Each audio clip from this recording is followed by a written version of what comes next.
Hello, everyone. This is Raise Your Voice as part of the Fans First Sports Network. I am your host, Brett Rutherford, joined, as always, by my good friend and co-host, Darby Robinson. We are live on youtube.com/@raiseyourvoice and also available wherever you get your podcasts. We are back on the All-Star break. The American League defeated the National League 4-0. The night before that, Jordan Walker won in thrilling fashion at the Home Run Derby. We'll talk a little bit about that and everything else that has gone on. But Darby, I'm back from Longo weekend this past weekend, and what a time that was. Yeah, I mean, I enjoyed it on the TV, but I was very jealous. Yeah, a lot of folks in attendance. I'm curious to hear what was the scene from the field from the. It seemed like a great celebration Yeah, for like real like Tampa Bay sports royalty and Evan Longoria. They put a lot of hype into this weekend. There was a lot of stuff going into it, and from my perspective, just the viewer from the TV and getting to see the packages and see the speeches, it delivered. So tell me about like how it was like in the Trop, under the dome, feeding off of that energy in person. it was great. It was it's still only my second time back at the Trop since it's been rebuilt. I was there earlier this season, but this was my first chance to kind of get to walk around the concourse a little bit more, go to some areas that we food areas and walk around the team store and do all of that. The atmosphere in there was great. The giveaways are great. I'm wearing the Longo snapback. We got Longo stitched on this side, and then the autograph on this side. And like this, I don't know if you can here. Let's see if we can see it on the 3D stitching on the three there for our YouTube watchers. And maybe some ASMR for the podcast listeners. I don't know if that'll pick up on this. I'm on my crappy backup mic, but the one thing I'll say, and I don't want to use the word disappointed, I want to use the word frustrated maybe, is it was a really good crowd. And they opened up the upper deck, and that I think played a part. It was not as big of a crowd as I was expecting. It's a weekend series. You're the best team in the American League. You're welcoming back your best ever player. There's a ceremony for both days, so you can go to either one. And I just feel like that's deserving of a sellout. And again, I wasn't expecting the full stadium with the upper deck sold out, but the lower bowl, like there were some empty patches. Again, still good crowd, loud crowd, and on Saturday it was a great win. So the energy was there. But I guess I was still a little bit frustrated that we didn't have an even bigger crowd. Maybe I'm looking at that from the wrong way, but I thought this weekend it was deserving of a packed out stadium. What even is the excuse to not have that be full at this point Well, like there's for not even St. a really good Petersburg? yeah, there's not even a really good excuse to have like the upper deck like probably should be full. Like the cheapest tickets in the ballpark. Like Yeah. again, you're welcoming back your best ever player. There was tons of fanfare. The giveaways were great. There was a little bit of live music on Sunday, and you're the best team in the American League, and it's your last chance to see the team in the first half. Um, I don't want to linger on that though because I'll talk a little bit more about the pomp and circumstance. But the Hall of Fame induction was great. I was blessed to be in some Yes. really really good seats to see Longo walk right out of the dugout. It was really awesome seeing all of the Rays in the dugout, watching closely. On Sunday during the number retirement, all the Rays were like up in the dugout. There was one Ray who I saw sitting on top of the ledge in the dugout above everyone else, just watching everything intently, and that was Junior Caminero, which was really cool to see. And I think it's probably pretty clear to people that have followed Junior's career that those are like the visions he has for his own career. He wants to be the face of a franchise, that cornerstone piece.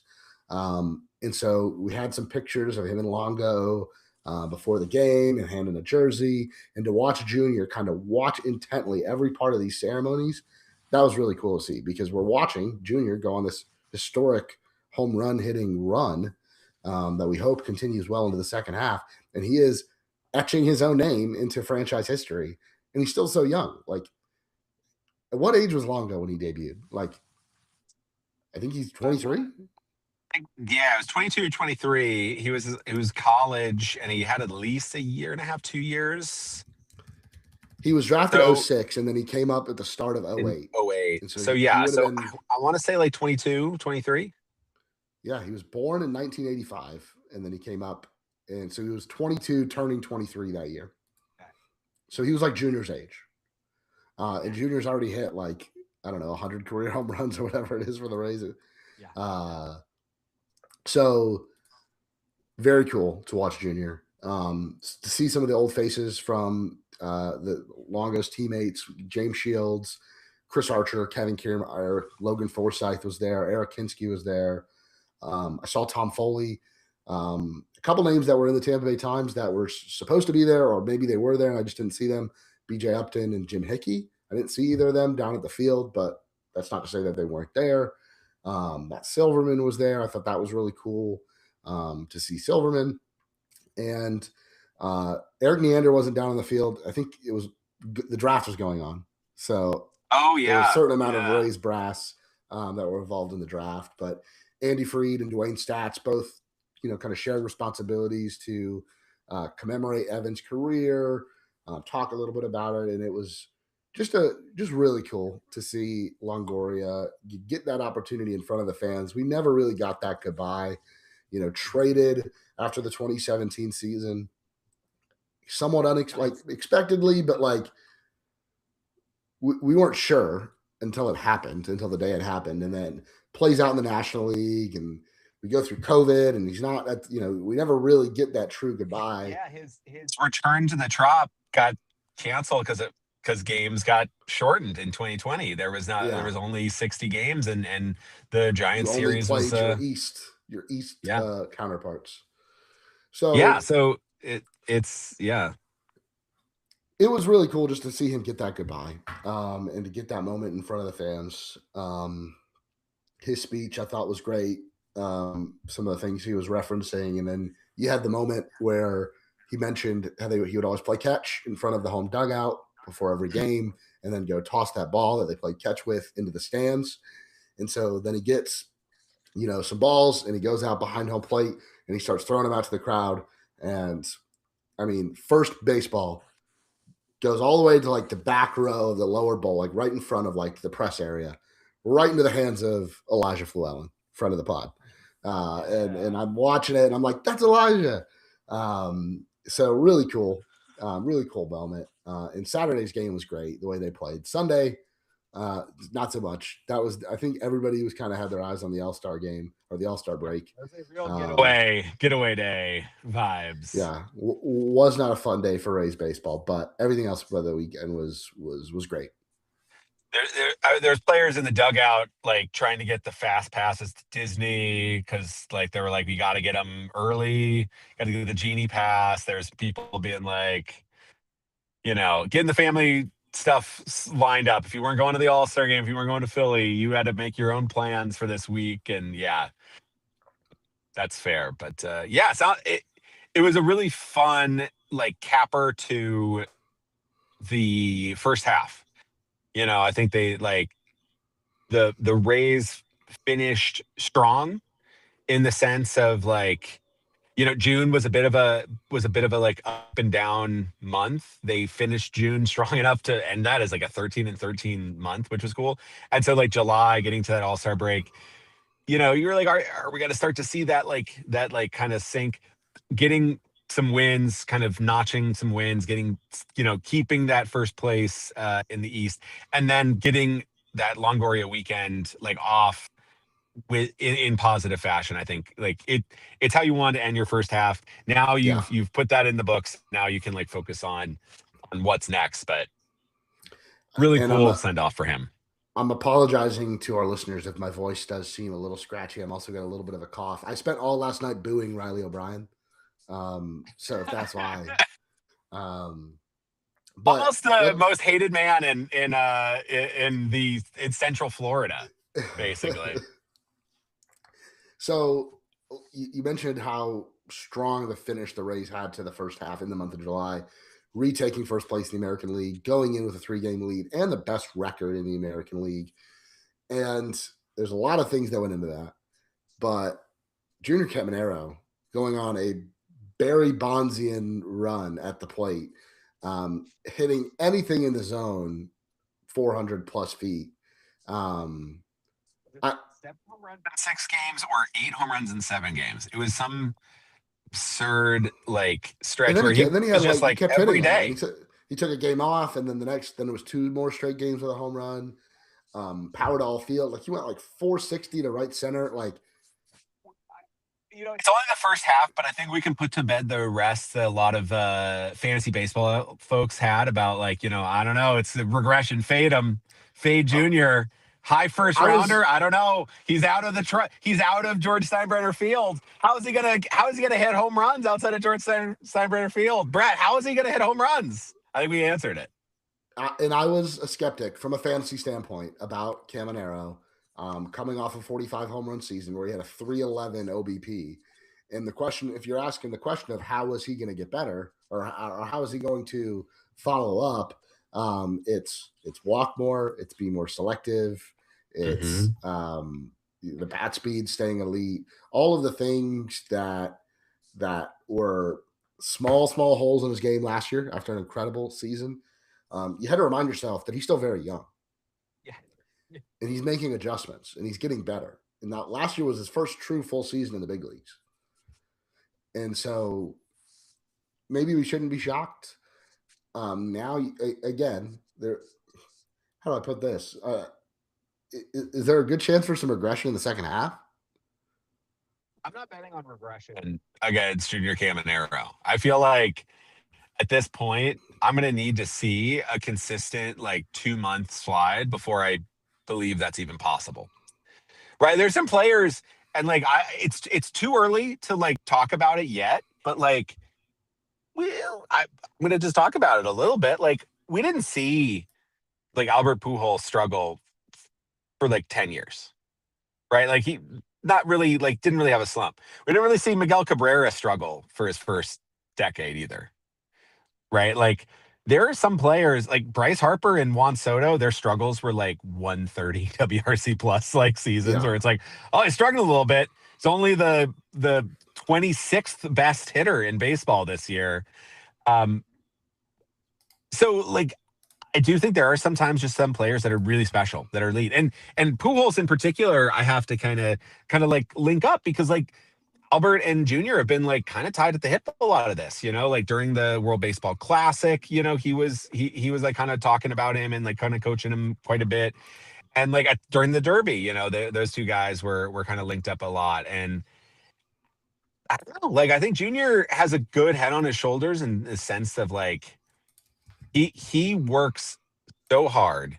And there is some guys that have like natural, like preternatural talent. And like it's sort of like they're in baseball because like they're just unbelievably great at baseball. And so they kind of do it. And like that's how they make their living. Uh, Anthony Rendon might be one of those guys, right? But like the passion maybe not be there. And then there's some guys who just like this is just you might have to drag them away. Like they will go until their body physically can't do it anymore, and then they'll probably get another 2 seasons after that, and then they'll be like, all right, now I guess I'm done. Right. Junior just might be one of those guys. Like he's at this age and done so much so far that like you know regression. Like he's probably not going to hit like what 10 home runs in a week or type of thing. Like he did like a 10 home run like 2 week of baseball like surge. But I'm not gonna bet on any like long term like I don't even know what regression to the mean looks like because I don't know if we know his mean yet. Like this is a superstar player who's 22 turning 23 or just turned 23. Like he has he turned 23? I don't even know if he's turned 23 Yeah. yet. He Like turned 23, I think, 2 weeks ago. and then he hit a bunch of home runs. Yeah, okay. So like I don't know. Like this is a guy like who has not like really potentially reached his like prime yet. And Yeah, he might he's be getting 5 years better. away from it. Like he's getting better. Like we're seeing him get better. And like he is improving on some of those things. And like slumps happen, those happen, but like there are some players that like are able to like keep those slumps manageable and keep the mental part like so that when you are in those slumps, that part doesn't like turn that into longer slumps, right? You go to the plate, you go like, all right, baseball's gonna baseball is always gonna humble you, but I don't think Junior Caminero is somebody who will like have the mental side work against him. I think he will just keep on like putting in the work and I just don't know if we know what the mean is. We don't know. I don't know what that like regression to the mean. Like he might be regressing to the mean, and like that's what getting better was. Like because there was a bit of a slide in the first half where he wasn't hitting as many home runs. He wasn't hitting in high leverage. Right. He was like kind of you know like having some of that struggles, and then he just like carried the team for a week, like on his back. Yeah, yeah, and I think there's like he. I don't know if we'll see another true like triple crown type hitter like a Cabrera. I don't think Pujols ever won Mhm. the triple crown, but he definitely had the high batting averages and the other numbers that would warrant today he could have a shot. Um, Junior's batting 279 this year. He's up 15 points from last year. He's gone up every year. I know that first season it was only a handful of plate appearances. His OBP is up to 372. That's 61 points better than last year. His WRC plus is up 23 points from last year. He's at 152. So that's 52% better than league average. The walk rate has more than doubled. The strikeouts are down. If you look at the trends of just his big league seasons, the ISO has gone up every year. The K rate's gone down every year. The walk rate's gone up every year. Everything has trended in the right direction. We like to say for a lot of players that development isn't linear. Caminero, it definitely seems like it is. He's just constantly getting better at like every offensive aspect of the game. Let me preface what I'm saying. Every offensive aspect of the game. Um, You know, his defense, like I will say, that was the thing. The first half it was atrocious, but then like the last month or two has been like he's actually kind of turned it on defense as well. yeah, Like and it's you gotten better. you can look at Savant and see his that bright blue circle. He's first percentile in range. He's got a decent arm. I don't know there. I don't know how much like range is less valuable at third base. Like outs above average is less valuable at third base than it is at shortstop or at center field. Um, so clearly his offense is making up for his defense by a lot. And I just think maybe we don't need to look at third baseman defense metrics as much. Still important. Eventually, Junior will be a first baseman. Whatever. Maybe that comes in 2 or 3 years. I don't know. Not my decision to make, and not something we need to worry about now. I think he's Um, looked better. Yeah, he has made some plays. He's also looked some really bad plays, but he's looked better at third than both. We talked about Pujols and Miggy than they did in their very very brief times at both of those positions before eventually moving over to first base. Mm. Yeah. I mean, he's like the carrying skill for Junior Caminero was going to be that bad, and the the big concerns, not big concerns. There weren't big concerns. The concerns that were, will he be a great player or will he be the true like perennial all-star, maybe even MVP caliber player that he could be, was always going to be, can he avoid chasing, right? Like sliders away. Is he going to expand the zone and let pitchers get him out on pitches that like he can't do anything with? Will he take those walks? Will he be able to get on base a lot more? And will he be able to be more selective in like the stuff that he does attack? And we've seen all of that kind of improve. So we've seen him elevate more and stay out of the double plays not nearly as much as it was. We've seen him walk a ton, right? Like you can say a lot of that is like, listen, the lineup protection stuff early on in the season and still, I guess, happening, right? Like a lot of people talk about lineup protection. We had a great article from Ben Whitelaw and Ian Malinowski, kind of talking about how like lineup protection. It's like it's crystals, man. It's just you're getting your special like crystals and your celery juice, and you can think it might do something for you and go good for you, but like that's not real. It's not real science. It doesn't happen. The thing though is that Junior Caminero being such a dangerous hitter doesn't matter that like Cedric Mullins has been hitting for the last 2 months like 800 OPS behind him. You don't want to throw to Junior Caminero. You don't you can throw to Jonathan Aranda or even Yandy, who are like two of the better hitters in baseball. It's Junior that's the most dangerous, and like he protects himself. And so the key is he's gonna get a lot of walks. He's gonna get a lot of pitches out of the zone. He's not gonna get a lot of pitches in the middle of the zone.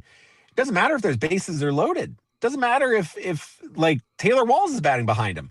Pitchers know that like if it's in the zone, anywhere in the zone, high in the zone, low in the zone, he can hit out balls that like are off the black by like a couple inches.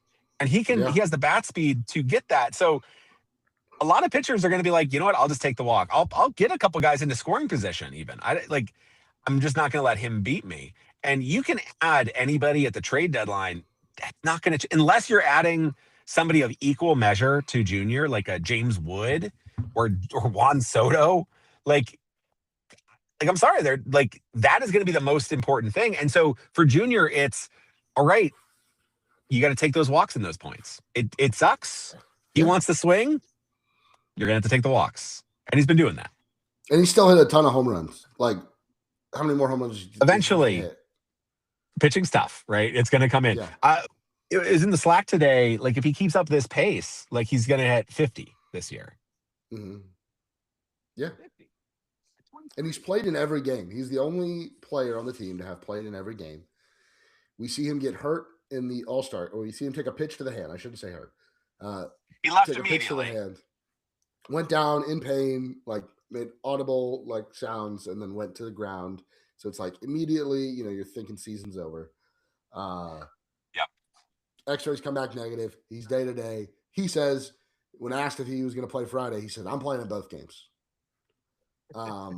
Which I don't know. Maybe I do have a hard time thinking like, is Kevin Cash going to ever be able to get this dude out of the lineup?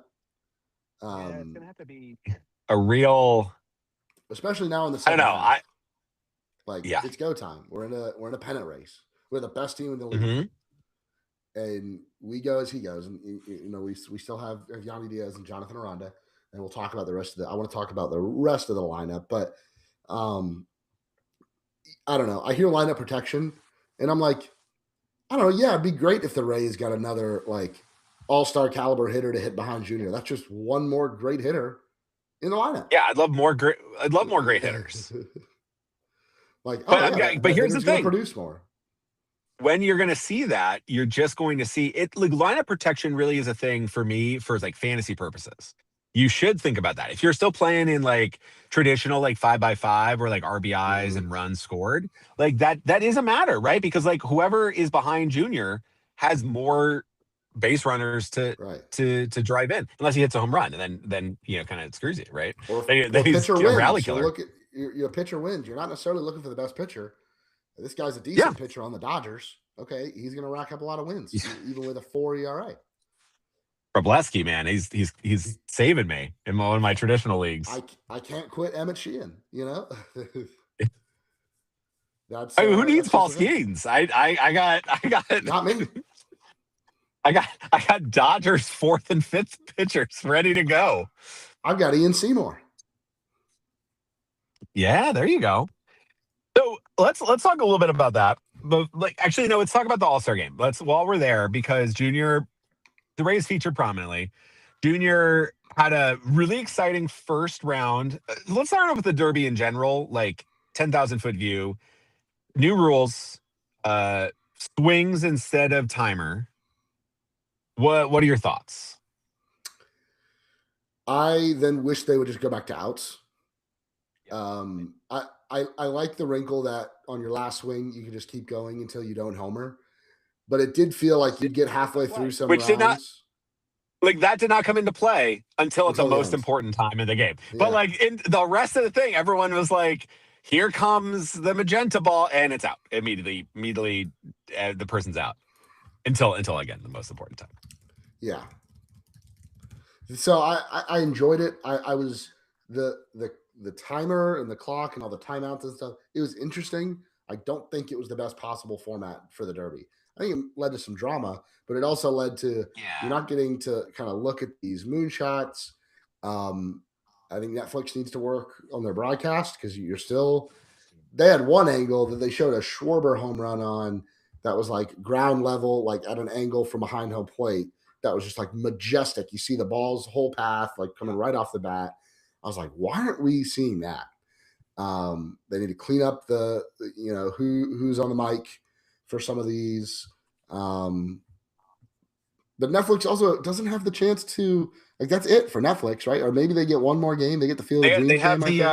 they have the Field of Dreams game. Yeah, that's one more So they get opening night, they get home run derby, and they get the Field of Dreams game. Field of Dreams. Yeah, Like, how do you so work it's a out the strange. kinks of How do you what get a you're? broadcast crew that's anywhere decent or like put together? Like the Apple crew, the Apple like TV broadcast crew sometimes struggles, and they're on every week, right? Right. But it's like a lot of the things, and it is tough, right? National broadcasting for baseball is really tough because you're getting different teams, and you have to like learn a lot really quickly about different players and like all these fun facts. Whereas like it is hard to compare that to like local broadcasts, especially one as phenomenal as the Rays have, right? Like, like Dwayne and BA are tremendous. That production team does a great job. Pre and post game is really good. Like, so that's awesome. The key there though is like those guys are with the team 162 games a year and for years and years. And so like they have good stories, you have good banter, like that is a lot of connection. Um, all that being said, Netflix could do way better. That was a disaster. It was there was no Burt Kreischer thing, thankfully. So I will give them a bonus point for that, but they can do better. They I was got how hoping. much money did they get for free from the Paramount Yeah. shenanigans? They got a bunch of billions for free. You can do better. Come on. Yeah. No. Again, like that deal never made sense to me because they're just not getting enough opportunities to work out these things. And a home run derby is different than an actual game, but it's like we get introduced to this, this table with Al Duncan, who's great, and Barry Bonds and Albert Pujols. Yeah. You're like, oh Oh, my god, yeah. like that's clearly where they're spending their money is on the talent. And it's like this is nice, but I'm not gonna see these people again. How much better would it be if like instead of getting because I'm sure he costs a pretty penny. Instead of getting Matt Veskurgen, who's been like, he's been a baseball announcer for a while, but like, you know, a little Not bit a everyone's little cup of catchphrase tea. heavy. Yeah. Not everyone's cup of tea. I think maybe why not go like a little bit like smaller, right? Like what about like see if you can get like the Phillies, play by like why not go lesser name there? You can save some money, but they're gonna be better like voice, I think. Yeah. It's not gonna be and like oof. Matty V was probably not even the worst of that group. Matty V did have a lot of errors. He had a lot of like factual errors where he would be like, all right, Schwarber needs 10 and then to advance. And it's like he Yeah. needs 10 to not get eliminated. But there's another guy Right. coming. He needs 12 or he needed 13 to advance. Right. Like, and it was like I would be like, do less, and just do the Chris Berman, right? Like, I mean, like, and Right. Chris Berman's one of the best of all time, but it was just like sound effects and catchphrases. Like, don't because there was a lot of times where like we're in the middle of this, and there's like in the second and third rounds, there's like 15 swings, and it's like there's not enough time to do this like long-winded story that like Hunter Pence is going off on. Like, we gotta stick to just just making noises, guys. Like, at least, like, come on, let's go to this. But the actual action I was quite fun. The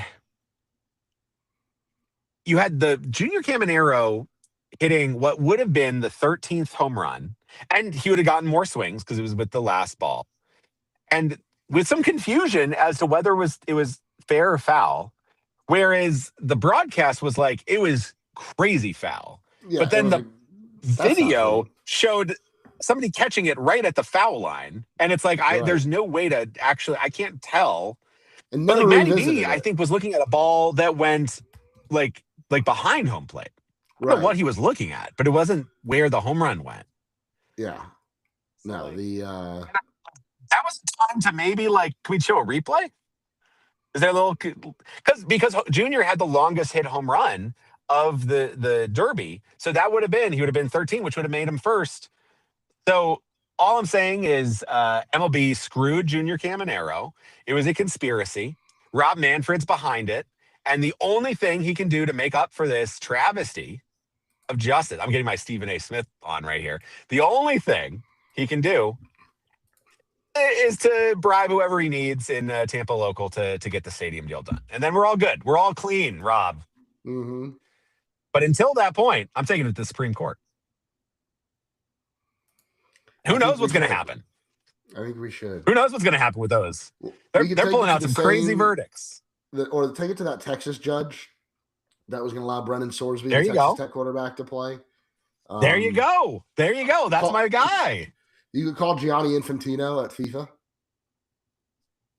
Exactly. There's avenues here. I'm building a team here. I'm building a team. Junior, hold on. We got this. Don't go anywhere. But it was fun. I think outs would be better. I think they were totally right to go to get away from the timer. The timer I kind of enjoyed, but like for broadcast, for live, it was very tough. It was just chaotic. You couldn't really see anything. And I also thought like that finale with Walker versus Schwarber, where Walker's going second and he knows the number to beat. And he's able to like he hit 6 home runs with his last 6 swings. That is high drop. It off. And I'm just thinking, like, if that was a timer, we don't get any of that. That's like true. it's drama, it's exciting, but it's not the same. He's taking pitches, he's breathing. I mean, impressive amount of like cool and calm. Jordan Walker, like that guy. Yeah. Unfazed, also young, unflappable. 24 years old.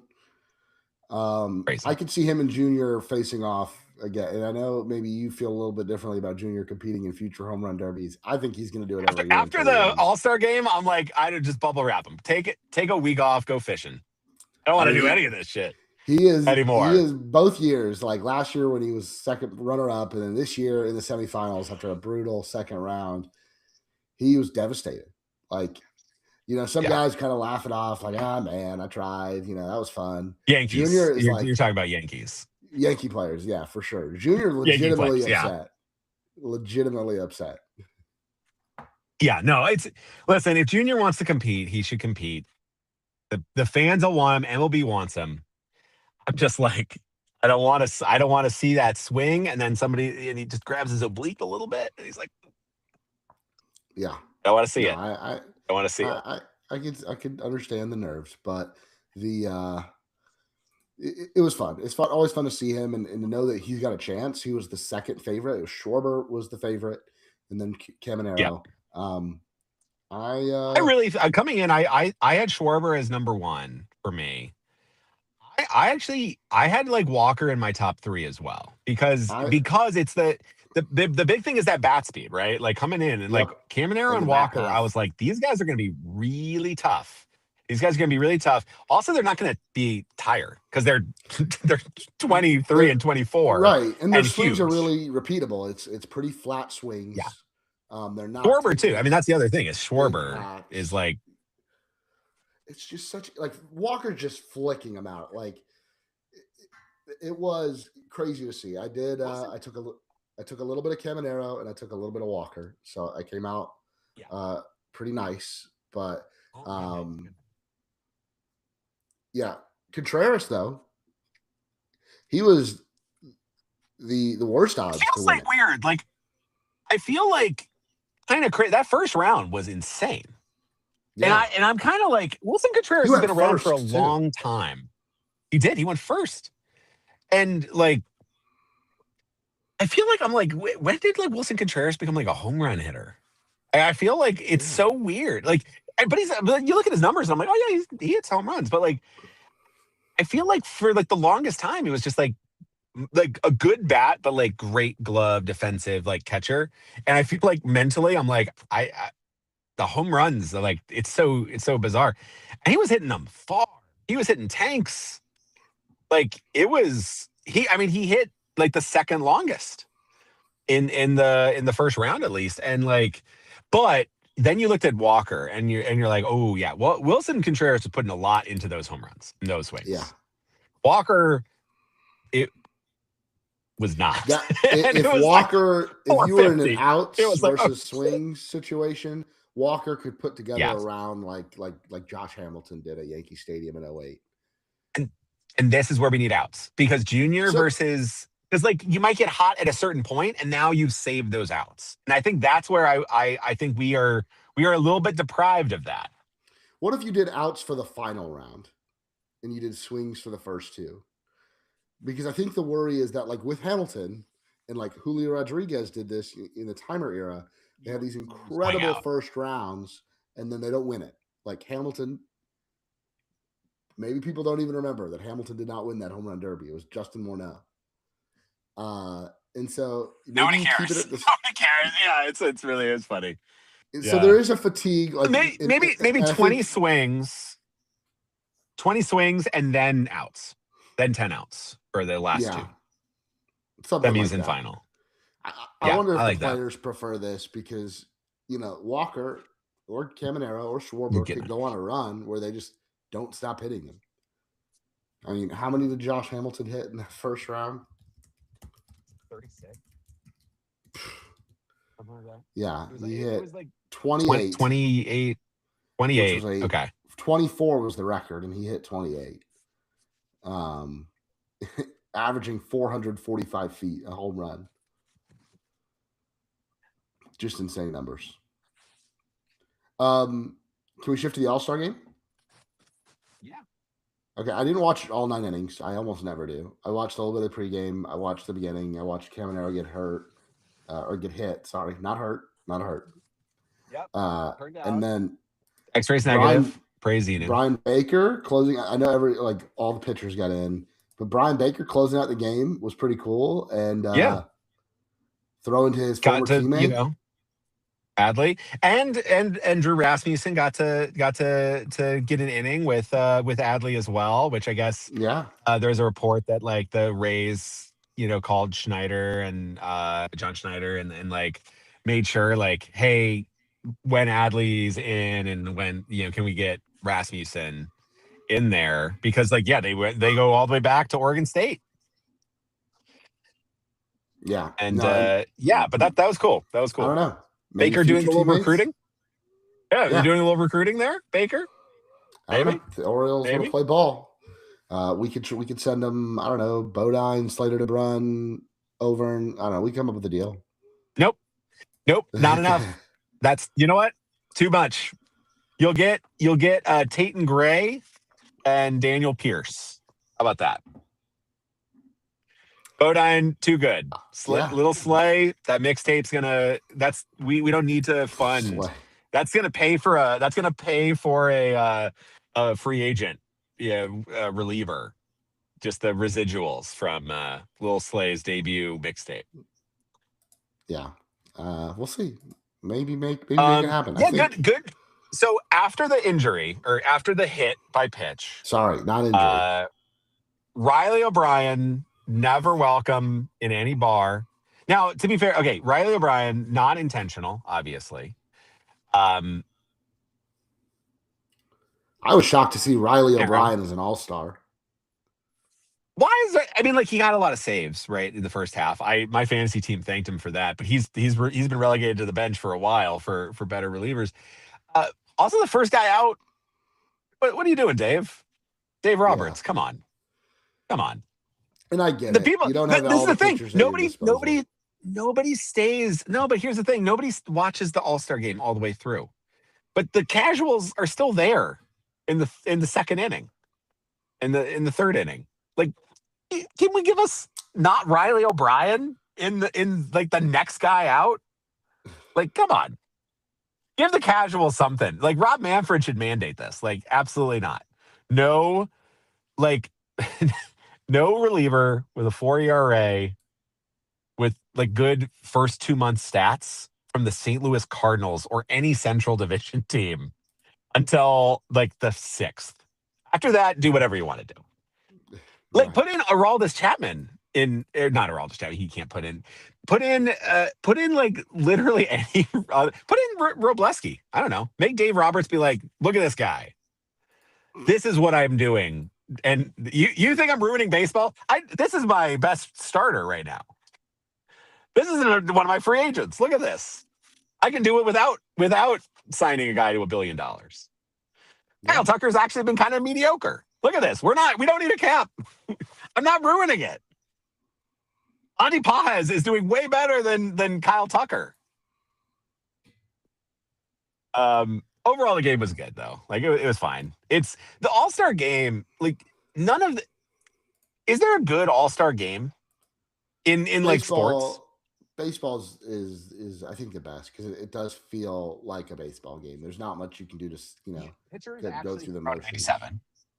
Yeah, because it's also like it's not safe for them to go up there and like throw like less. That you got to kind of repeat your mechanics. So the ones that are pitching, a lot of them it lines up as like their bullpen day. They're going. Day. Yeah. They're getting that inning in of work to keep their arm, on the right schedule. So I think baseball's is the best. I thought some of the Philadelphia, America 250 stuff they did was cool. Some of it was like a little overblown, but I thought they tried some new things and kind of made it fun. It was like I was like, well, Made a lot first of off, the stops. game, like they did the national anthem, and I was shocked at what time the game started. I do, baseball is one of those sports. They will tell you when the first pitch is going to be. It's going to be at 8:10 or whatever it is. And this was, not the case at the All-Star game. But overall, it was fun. Today is like that. You get the ESPYs today. I think the ESPYs are on right now. And then tomorrow is usually the day, the worst day on the calendar because you're now, you're one extra off day, but there's a game tomorrow on national TV. There is a Phillies game. and the Mets. So this year, baseball gets lucky because you have the home run derby, you have the All-Star game, and you also had in there some World Cup games in the middle of the day for some reason. I actually don't really know why. We were doing it at 3 p.m. Eastern, noon Pacific, a Tuesday and a Wednesday, but whatever. But like you had baseball, you had a sport today. You had like interesting sports stuff today. And now baseball's back tomorrow. So like we'll take it. This is good. Our fix, just as we're getting the shakes, just as the sweat's starting to bead, we're back.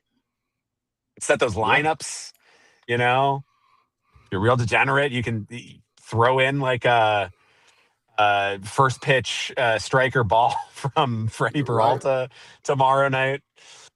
I don't know. It's like it is good. It's and then the second half. So, what are some things that you are? So I mean I think first half like grades for the Rays. Like I think like this it's an A. It's an unequivocal A for the first half because coming in I think we had different views on the first half or not the first half. We had different views coming into this season. I was more optimistic than you were.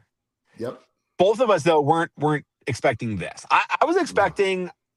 I said this season had a bit of that like everything. Everybody is like kind of doubting everything. Everybody's like the Rays are gonna tank. They're terrible. But then they kind of made some like signs. They like signed players, and you're like, I don't know. It's like that. Coincidentally enough, the first year after Longo, everyone's like, all right, we're kind of this is gonna be terrible. Like this team's gonna be terrible.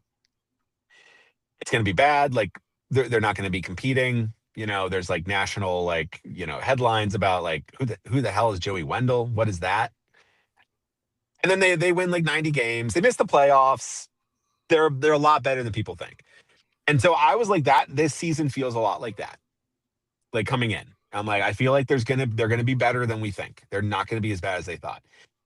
I was thinking like wild card contender, like backside of the wild card contender, kind of in that. I was like, I don't think this is going to be a 500 team. I think this team could actually like push for 90 wins. I did not expect. I mean, the American League is much worse than I think either of us, anybody really expected. But the Rays have also played really good baseball for a long time now. Like the AL is bad, but the Rays and the Yankees, to their credit, have both been like really good. Yep. So like what are your thoughts like as we put the first half to bed? Thinking about what we were thinking like preseason coming into this first half, like your own grade to it, like what do you think? Yeah, no, it's definitely an A. I think you're in a spot right now where the rest of the American League is down. The Yankees are down right now with Aaron Judge. You could look at some things like your run differential and your Pythag win loss record, and it shows that the Rays are one of the luckiest teams in the league. I think Pythagorean luck, they're second luckiest in baseball behind the Phillies right now, picking up 6 wins that they would not be expected to. I think you've made some of your own luck. You have improved in a lot of areas. It seems like the team gets along really well. And so, because of how well you played and the luck you generated for yourself in the first half, it is now the responsibility of Eric Neander in the front office to go out and make the right moves to improve this roster. Offensively, you're carried by 3 regular players. Now we can talk about your role players like Ryan Vlade, who have done really well, and Johnny DeLuca, who has been somewhat more of a role player as of late. Those guys are also booing you when you're in the lineup, or when they're in the lineup. You're missing one regular that is an above average bat, like a solidly above average bat. I think you really want to have 4. You're still in a spot where if one of those 3 players misses time or goes on an extended slump, your lineup is in a little bit of trouble, especially once you get into October. So I don't know. I'm not going to sit here and say they need to go get Skubal and whoever the top offensive player is. I don't know if this is that year, but you do have to buy. You've played yourself into a situation where you've been building up your farm system the last couple of years. This is when you need to cash in some of those chips. If you hold and you make a couple of small moves, you get a bullpen arm, you get a number 5 starter, and then someone gets hurt and misses the end of the season, and you missed out on getting those reinforcements. That's on Eric Neander, right? Like it is his job right now to figure out how to improve this team. And this is a very improvable team. And it's kind of weird to say for the best record in the American League and first place in the AL East, but like there are areas that absolutely can be improved, right? We've talked about them before, but like second base, big area of improvement, right? That is Ryan. Gavin Lux has still not played yet. He may not ever play. Like he's kind of been injury prone in his career. He's had setbacks during rehab. So would Lux be a Whatever player you get that, from like, him? if he were healthy, you might be looking to improve on him anyways, based on what we know about Lux as a player? I think that's true. Like, I think like you were looking for Lux as like a part of a platoon anyway. So like I don't think he is like you're locked in there. I think your outfield. I think Cedric Mullins has actually done pretty well. Like he really bad first month, and I think people are still like locked in their priors from that. Since then, he's been a very dependable, solid bat and a Yes. really good defensive outfielder. And I think that is totally fine for what he does. I think we have seen the corner outfield be the area that you need improvements on, right? Like maybe that comes with Jacob Melton coming back, like making his debut and whatnot with the Rays. Like maybe you still kind of need another one, right? Like Ryan Valade's pretty good. They don't trust him to bat against anybody besides lefties, and that's a small side of the platoon. So I put also him wonder and Chandler. with Valade if it's they don't trust him to bat against all righties. I think they don't want to take the defensive hit in most of their lineups. That too. That too. They are built again back around like the pitching has been really, really good. The defense has been solid. Like that's where you're trying to like, and that's where like Taylor Walls, like he's going to be your shortstop after August 3rd when the trade deadline ends. Taylor Walls is your starting shortstop. I'm going to tell this right now, straight to the camera. Taylor Walls is the starting shortstop on August 4th. I don't know if there's a game on August 4th. After the deadline, he is still your starting shortstop. Second base and right field might be different. Catcher might be different. Who knows? Left field could be different. Left field could be different. Shortstop's going to be Taylor Walls. Yeah, I agree. I think and honestly, that's fine. That's fine. I'm okay with it. I've now maybe gotten to the point of just acceptance in the cycle of grief. But like, you know what? Taylor Walls forever, whatever. He makes great plays out there. Like he does. And like that impact is good. The key for Taylor Walls, and it's kind of like back when like Mike Zunino wasn't hitting, right? And everybody was like, he sucks. It's like you don't hate Mike Zunino. You hate that like you need Mike Zunino to come through right now. Yeah. Like that's the problem, right? Like you didn't hate Christian Bethancourt. You hated that you needed Christian Bethancourt to hit an RBI. Like that's the problem. Like Right. Taylor Walls being ninth and like hitting a bunt, like the small ball stuff, like that's perfect. He's perfect for that. Be a pest. Yeah. Be a good on the bases. He's been really good on the bases. He does enough good things to help you win games. Second base is a big issue. It's a huge, huge issue. We knew it was going to be a problem when you traded Lau. It's been a bigger problem. It's been a big hole. They need to improve that. I think this is going to be a year that they do some buying. I think here's the thing with the Rays. They do have you mentioned it. They have a huge prospect armory right now. They have a absolutely massive stack. They just had a second overall pick added in, plus a comp value pick, a ton of high school prep talent, including that top overall pick, which I think that's how we gotta wrap up the show. We gotta talk about the draft because that's the future. But I think going into the deadline and in a couple of weeks we'll do our deadline preview. I think the Rays have a lot of areas where we are going to see them make moves. I don't know if it's going to be massive splashes. I don't know if it's going to be like the biggest names, but like I do think they're not going to just go like an Aaron Savale type of trade and like David Peralta type of move. Like I don't think they're going to do those weren't the same deadline, but like I don't think they're going to do like we need a platoon bat vet fielder plus a thing. Like Luis Arraez to the Rays at second has been mocked everywhere. It's like the most common like thing. And it also makes a lot of sense.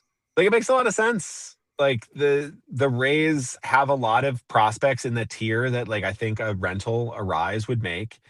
I think Arraez still is not a player that like I think a ton of teams are like eager to like slap in.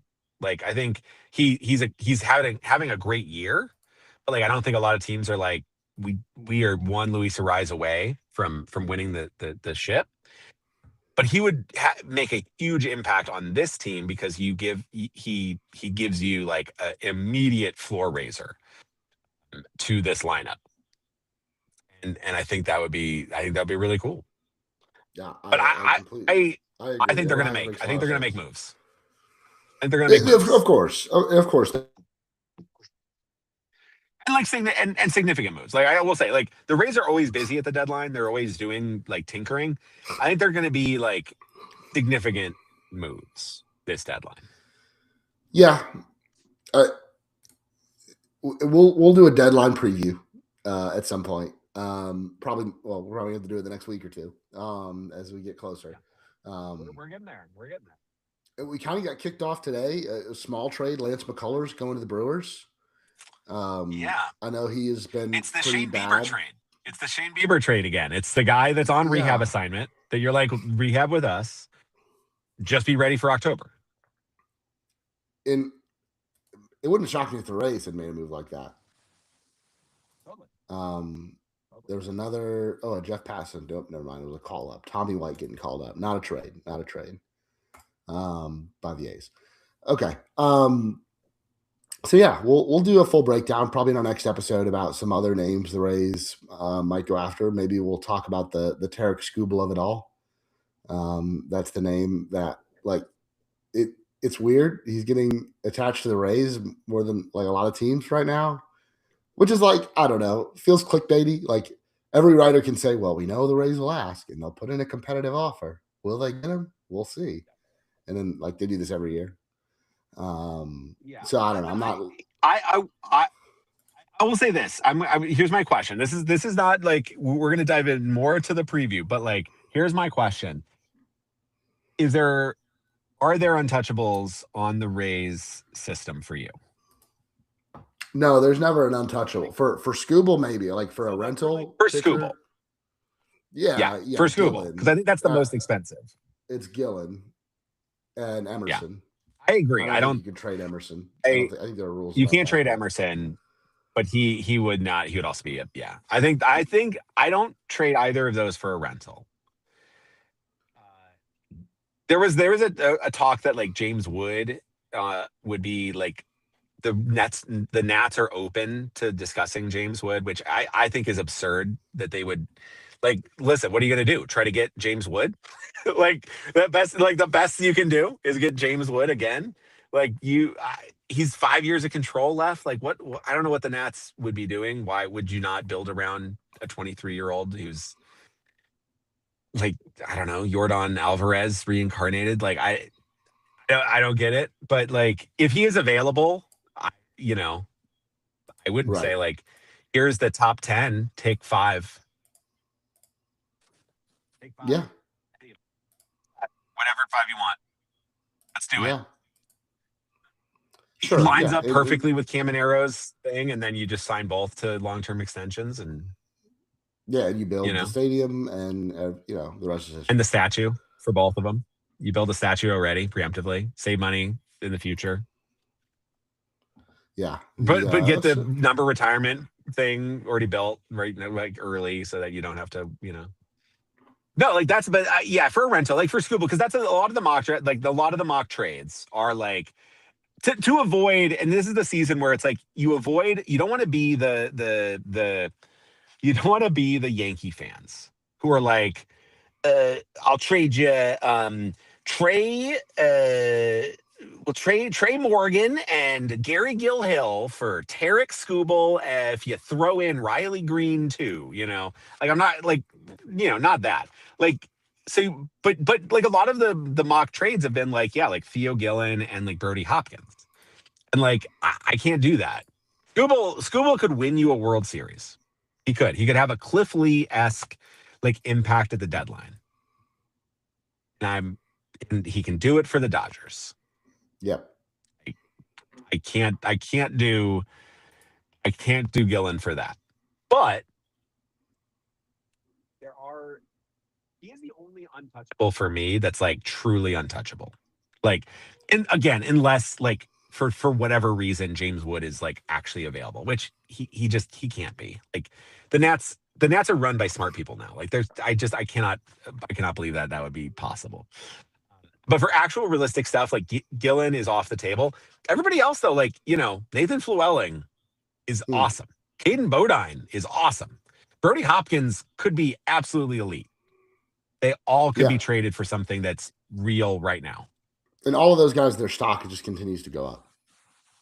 Fluelling, with his performance at the Futures game, Oh, this Futures game MVP. We didn't even talk about that. Yeah. yeah, the stock just continues to go up. So the Rays are in a really good spot to make those moves and to make multiple moves. I would love to see one pitcher, one starting pitcher, and one bat brought in, and just solidify things. That would be great. And I know they'll make a couple other small moves. They might trade a guy that's going to be Rule 5 eligible, and they might trade for a A reliever. reliever. They'll get an interesting middle reliever, like to backfill like Edwin Uceda, who had a big setback, who's probably not here. Yeah. Or if he does, it'll be end of the season. Like you're gonna get like those type of moves, right? Like a couple Rule 5 guys. Like maybe like a guy that's like a Trey Morgan. Right. Maybe you trade that for like a Will Vest. Like you make a package for Will Vest or something like that. But like you're not gonna necessarily you're not gonna probably shop for like in the Aroldis Chapman range. I don't think you need to for the pen to solidify that. But yeah, I agree. I think minimum out of this deadline is I think you need a starter that raises the floor there. That a starter that could get a start in a playoff game. Let's just say that. Yeah. And a bat that you will hit comfortably in the top.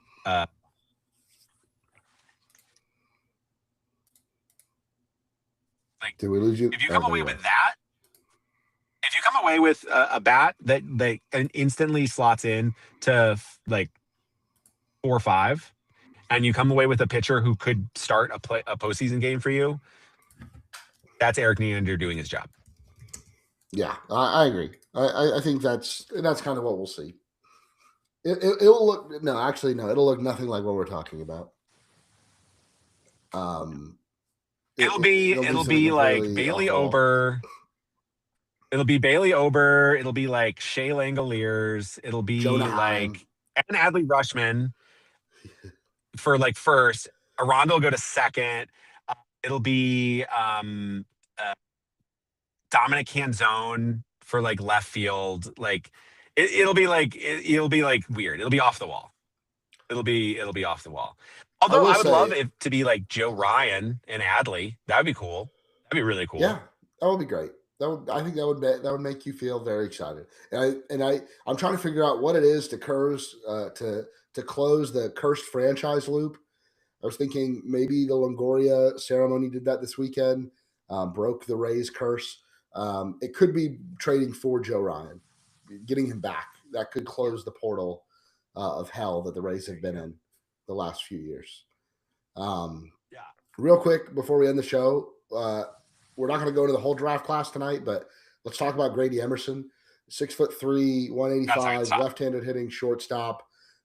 Rays take him number 2 overall in the draft, the highest pick the Rays have had in 18 years. I think 08 was Tim Beckham. They took Tim Beckham, number 1 overall. Beckham. Since Beckham. They picked number 4 overall in 2017, and they got Brendan McKay. And that ultimately, did not work out. But I feel very strongly that with Grady Emerson, they got the best prospect in the draft, in my opinion. I would have preferred Rock Chalowski. I would have preferred Chalowski just because of his proximity to the big leagues. He could be big league ready. Yeah. Probably at the start of next season. I don't know how the White Sox, if they'll slow play him or not, or give him a little bit more time. Same with Von Lackey. Von Lackey, I think there's some value in a guy being closer to the big leagues. But if you couldn't get Chalowski and you said, we just don't want to take the best player available right now, someone with the highest upside that we can develop in our system, I think that was Grady Emerson. I agree. I was also picking Chalowski first. Like I would have taken him first just because of that. Like, like a college bat, like a guy that, a lot of it's already answered. I think there is a very real possibility that if the Rays won the lottery and they were picking number 1, they would have the same exact player. They would have taken Grady Emerson. I don't think I think there was enough chatter and like Keith Law, to his credit, and I don't want to pat him on the back because he's already patting himself on the back, so I can't reach in there to pat him on the back for him. But like he's really dialed in on Yeah, this very stuff, and much. he consistently talked about Rock Chalowski like sliding. Like if the White Sox don't take him, and it was like 50-50, like the Rays would have probably been like Emerson and Lackey, possibly. And then like the Twins were like not really like there. They were like Lackey Flora, and then like Right. And I think the then the Rays Giants. has also had a lot of I interest in Flora. Yeah, I think that was in there. Like, I think there's a very real world that like Chalowski is like a first, and not really necessarily anything against him, but I think just the way those teams like lined up and what they were looking for.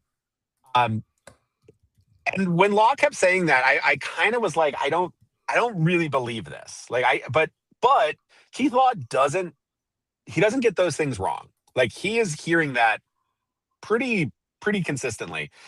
And there was enough chatter from all sorts of the draft spaces, right? Like Kylie McDaniel and like other guys that Eric Longenhagen too, like that Emerson was like a clear number one for the Rays. Like that is the guy that they wanted. And if not him, it's a little murkier what they would do. And it wasn't just like, and Chalowski was definitely like a lot of people had him as like as a real option to the Rays too, but like not a slam dunk, like not like Yeah. he was 1A 1B for them. There was a really interesting article on ESPN today that I encourage everybody to read. That I guess ESPN got full access to the draft room Yeah. and quotes from Yeah. everybody as they decided. So the White Sox did a 20-minute chat about who to take number one overall. And that was really revealing. And to me, I would definitely read that if you're a Rays fan, because Grady Emerson comes off really well there in the Hmm. sense of like the White Sox are almost like, listen, this is just me, but like I got the sense that what do you think? I feel like they were trying to like find a reason to take Grady Emerson. And they were like, it's too safe. Like we've been on Chalowski for so long. And it seemed like one of the biggest things in that was like he attended that game and it was a walk-off home run and like he had a great night and like he loved Chicago and they're like, all right, this is like we don't want to mess this up. And also I got the sense that like Getz is like, I can't wait 3 years. Yeah. Like that we're good now. Like we've been terrible for so long. We've been kind of an embarrassment. We gotta get a guy up here. Like we got to get like this. We got to keep this rolling, right? Murakami was been a success. Like Montgomery's been awesome. Like we are rolling. Let's keep this going. And I got the sense that like had they been picking second and Emerson falls to them, they would be like really happy to just Hmm. not have to make this decision. So I feel like the Rays kind of this like oral history of this, I guess, was really interesting and illuminating how much the White Sox were, how close they were potentially to taking Emerson number one. I think it does make like you don't think you think the first overall pick should be like the easiest pick to make, but you have every player in the draft at your disposal, right? You could take whoever you want. And so when you're picking a little bit later in the first round, it's like, well, we like these guys, and then this guy was taken, so we're gonna, the pick is obvious, not for the White Sox, but no, I think Emerson Chalowski similar in a lot of ways. I think Emerson higher upside could really truly be a franchise altering shortstop. And he's a high school player, and prospects will break your heart, but based on his profile, I feel really good about it.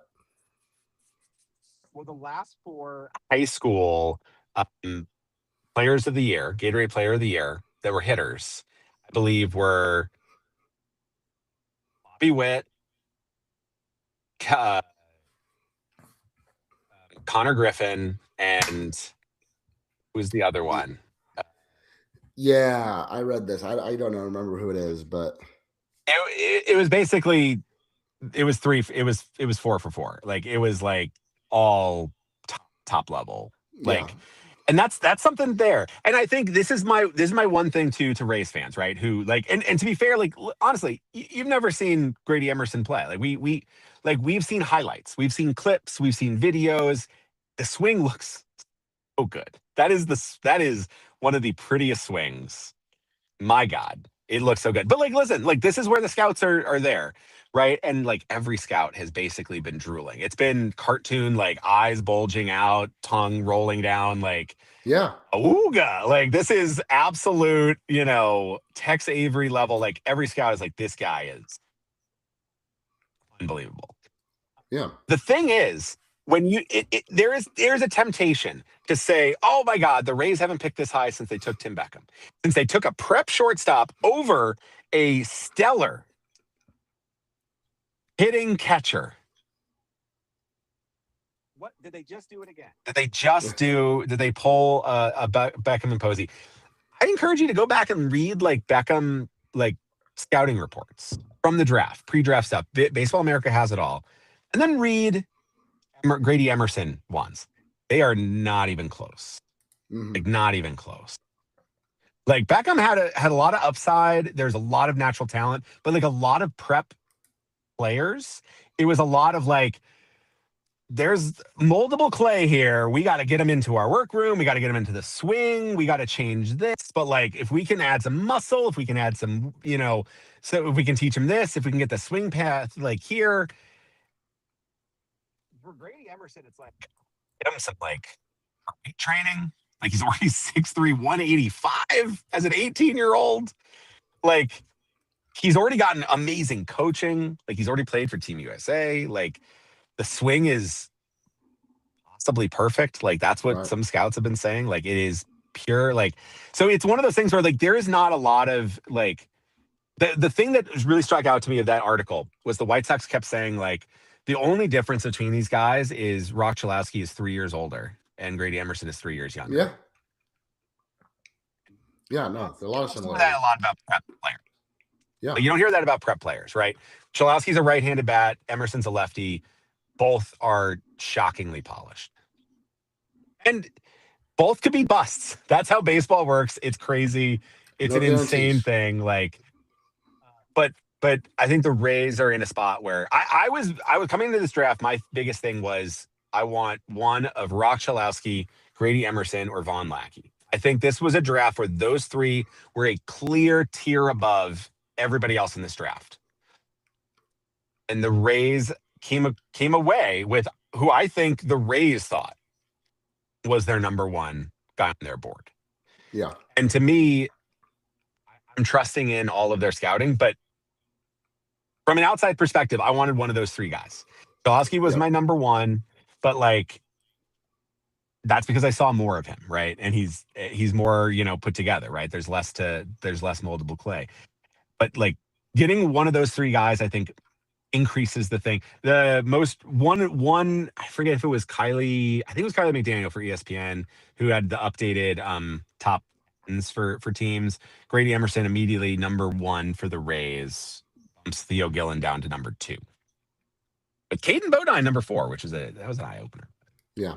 Like Grady Emerson could be playing for Charleston in a few weeks, which is yeah, really exciting. Like to get to follow him for the rest of the season. It was a huge draft. Maybe we'll have some time to go over the rest of the draft class. I bet we could get Ben Whitelaw on to do that. And then we also have a trade deadline preview to record in the next couple of weeks. We got to get him on to talk about a lot of these guys before they move up slots and as other guys get traded away. Yeah. Because we'll see. Yeah. Don't get comfortable with this top 10 list for the settles. Rays. Yeah. Maybe we could do a state of the farm system after the dust settles at this trade deadline. But that is going to do it for this week's episode of Raise Your Voice. Thank you guys for listening. We've been live on youtube.com/@RaiseYourVoice and also available wherever you get your podcasts. While I've been moving and doing a lot of life things, I apologize that we're not getting episodes out as frequently. I'm hoping in the second half, as things start to slow down for me, we can be in your ears a little bit more consistently as the Rays go on this pennant race. But if you love what we do here on Raise Your Voice, you can head on over to patreon.com/raise your voice and become a member for as little as $1 a month. As always, make sure to head on over to draysbay.com to check out that great Rays coverage. Once again, thank you guys for listening, and we'll talk to you next week.